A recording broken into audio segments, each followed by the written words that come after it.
Kalamkaval mega ഹിറ്റിലേക്ക് എന്ന് തന്നെ പറയാം. മമ്മൂട്ടിയുടെ ആദ്യത്തെ 100 കോടി കളക്ഷൻ നേടുന്ന സിനിമയായിട്ട് കളങ്കാവൽ മാറാൻ പോകുന്നു എന്നുകൂടി ഈ ഒരു അവസരത്തിൽ പറയേണ്ടതുണ്ട്. ആദ്യ ദിവസത്തെ കളക്ഷൻസ് പുറത്തു വന്നിട്ടുണ്ട്. കേരളത്തിനകത്ത് നിന്നായാലും വിദേശ രാജ്യങ്ങളിൽ നിന്നായാലും വലിയ കാര്യമായിട്ടുള്ള കളക്ഷൻ തന്നെയാണ് സിനിമയ്ക്ക് കിട്ടിക്കൊണ്ടിരിക്കുന്നത്. പ്രത്യേകിച്ച് GCC രാജ്യങ്ങളിലെല്ലാം വലിയ കാര്യമായിട്ട് ഷോസിന്റെ എണ്ണം കൂട്ടിയിട്ടുണ്ട്. ഇന്നലെ രാത്രിയിലെല്ലാം വലിയ കാര്യമായിട്ട് എക്സ്ട്രാ ഷോസ് ഓടുന്നതായിട്ട് നമുക്ക് അറിയാൻ സാധിച്ചു.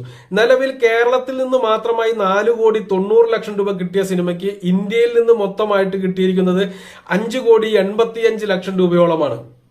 5,85,00,000 രൂപ ഇന്ത്യക്കകത്ത് നിന്ന് കിട്ടിയ സിനിമയ്ക്ക് വിദേശ രാജ്യങ്ങളിൽ നിന്നായിട്ട് കിട്ടിയിരിക്കുന്നത് 7,65,00,000 രൂപയാണ്. അതായത് ഇന്ത്യയിൽ നിന്ന് കിട്ടിയതിനേക്കാൾ ഏകദേശം 1,80,00,000 രൂപയോളം വിദേശ രാജ്യങ്ങളിൽ നിന്ന് അധികമായിട്ട് ലഭിച്ചിരിക്കുന്നു ഈ സിനിമയ്ക്ക് എന്നുള്ളതാണ്. വേറൊരു കാര്യം കൂടി എടുത്തു പറയേണ്ടതുണ്ട്. വെള്ളിയാഴ്ചയേക്കാൾ കൂടുതൽ കളക്ഷൻ തീർച്ചയായിട്ടും ശനി ഞായർ ദിവസങ്ങളിൽ ഉണ്ടാകും.